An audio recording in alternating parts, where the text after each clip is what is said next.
Hi, let's look at some of the ideas about what a cell looks like and what we know about cells.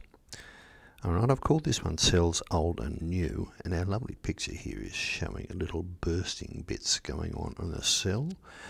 And cells do occasionally do this where they expel stuff from themselves, in other words, remove some wastes. Cells have been around for quite a while, so the earliest living ones, as you can see, they're probably a bit ugly compared to what we have now, and they remind us a little bit of certain types of bacteria. Alright, they've got some parts we can see in there, but the parts are all like, I've just thrown everything in my school bag, and now I've got a bag full of stuff. On the outside are my little things that might be there to think about moving around, so these things can be there to help move around. So this would be a typical unicellular.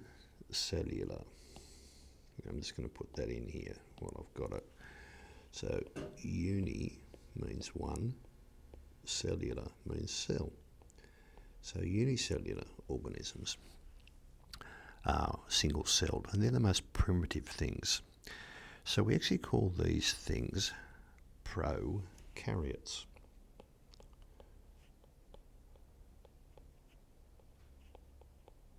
And pro in this stage, in this context, means first. So they were our first cells. Now if we look very carefully, we find that we've got a cell wall in this one.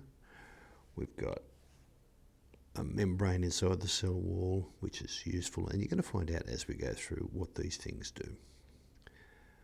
Alright, and all the DNA is just a jumbled mess in the middle, next to the ribosomes, next to the plastids, all these things, and all these things you're going to find out what they are later.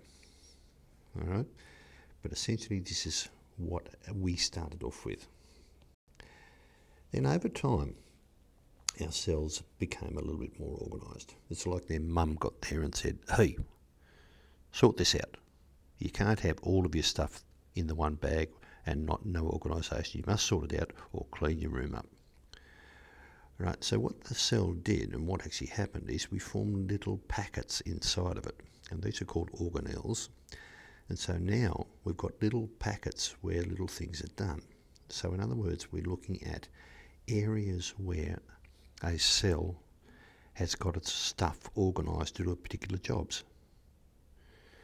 So on the writing side, it tells us that the nucleus is where the DNA moves.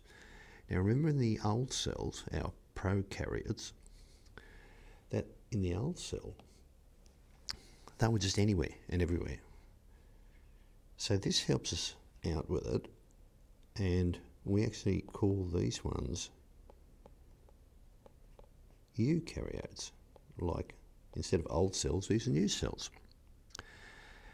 Now these things work really, really well, and we actually find they are they're unicellular organisms that look like this, and there are multicellular organisms. Now multi means many, so many cells. Think about us. Alright, so we've got these changes that have happened. It's more like a tidying up, and what actually happens is all these little parts of the cell, like this part here, is surrounded by a membrane. The cell has got a membrane too still. We can see there's a membrane. And they've got some exotic little names, having like mitochondrion, lysosome, Golgi apparatus, ribosomes, cytoskeleton, cytoplasm, nucleus, and endoplasmic reticulum. But all those parts have a good job to do. And so they separate them out, if you like. But some things are near each other. We can find ribosomes being very, very near our endoplasmic reticulum. But that's another story, and we'll learn more about that as we go through. Let's look. There are similarities between our eukaryote and our prokaryote. Both contain ribosomes. Both have a cell membrane. We don't necessarily find a cell wall on the eukaryotes. Some we do, like plant cells still have a cell wall. Certain bacteria have a cell wall too. over here we've got a separate nucleus. Here we've got a nucleoid, a little bit of a blob in the middle.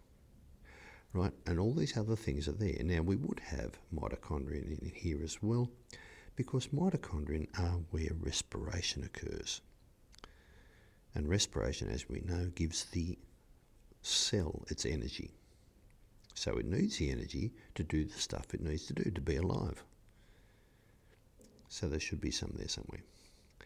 All right, but this gives us an idea that some things are there in them, but they're just better organised in this one than they are in this one.